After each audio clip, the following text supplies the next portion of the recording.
First on Reporter. ബെല്ലാരിയിലെ യുവമോർച്ച നേതാവ് പ്രവീൺ നെട്ടാരുവിനെ കൊലപ്പെടുത്തിയ കേസിലെ പ്രധാന പ്രതി കൊച്ചിയിൽ പിടിയിലായിരിക്കുന്നു. കൊടക് സ്വദേശി അബ്ദുൽ നസീറാണ് എൻഐഎ പിടികൂടിയത്. പള്ളുരുത്തിൽ നിന്നാണ് ഇയാളെ പിടികൂടിയത്. ഇയാളെക്കുറിച്ച് വിവരം നൽകുന്നവർക്ക് 2 ലക്ഷം രൂപ പാരിതോഷികം പ്രഖ്യാപിച്ചിരുന്നു. ശരൺ എസ് വിവരങ്ങളുമായി. ശരൺ, ഇപ്പോൾ ബെല്ലാരി കൊലപാതക കേസിലെ പ്രതിയുടെ പ്രധാന പ്രതി കൊച്ചിയിൽ പിടിയിലാകുമ്പോൾ ഈ ആളുകൾ നൽകിയ വിവരത്തിന്റെ അടിസ്ഥാനത്തിലാണോ ഇയാളെ പിടികൂടിയത്? സ്മൃതി, 2022 ജൂലൈയിലാണ് ഈ കൊലപാതകം നടക്കുന്നത്. കർണാടകയിലെ യുവമോർച്ച നേതാവായിരുന്നു പ്രവീൺ നെട്ടാരു. അദ്ദേഹം സ്വന്തം കടയ്ക്ക് മുന്നിൽ നിൽക്കുന്ന സമയത്ത് ബൈക്കിലെത്തിയ 2 പേർ അദ്ദേഹത്തെ വെട്ടിക്കൊലപ്പെടുത്തുകയായിരുന്നു.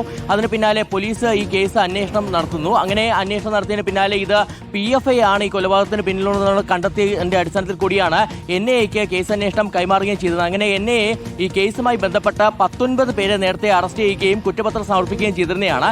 ഇതിനിടയിലാണ് ഈ പ്രധാന പ്രതിയായ കുടക് സ്വദേശിയായ അബ്ദുൽ നസീർ ഒളിവിൽ പോരുന്നത്. കഴിഞ്ഞ 3 വർഷമായി ഇയാൾ ഒളിവിലായിരുന്നു എന്നുള്ളതാണ് എന്നെ പറയുന്നത്. പള്ളുരുത്തിൽ തന്നെയാണ് ഒളിവിൽ കഴിഞ്ഞെന്നുള്ള വിവരം കൂടിയാണ് നമുക്ക് ലഭ്യമാവുന്നത്. എന്തായാലും ഇപ്പോൾ ഇയാൾ പള്ളുരുത്തിലുണ്ടെന്ന വിവരത്തിന്റെ അടിസ്ഥാനത്തിലാണ് NIAയുടെ കേരളത്തിലെയും കർണാടകയിലെ യൂണിറ്റുകൾ സംയുക്തമായി നടത്തിയ ഓപ്പറേഷനിൽ ഇയാൾ പിടിയിലായിരിക്കുന്നത്. എന്തായാലും എങ്ങനെയാണ് ഇയാൾ പള്ളുരുത്തിയിൽ ഒളിവിൽ കഴിഞ്ഞെന്ന് അടക്കമുള്ള കാര്യങ്ങൾ വ്യക്തത വരുത്താനുള്ള അന്വേഷണം ഉണ്ടാകുമെന്നുള്ളതാണ് NIA പറയുന്നത്.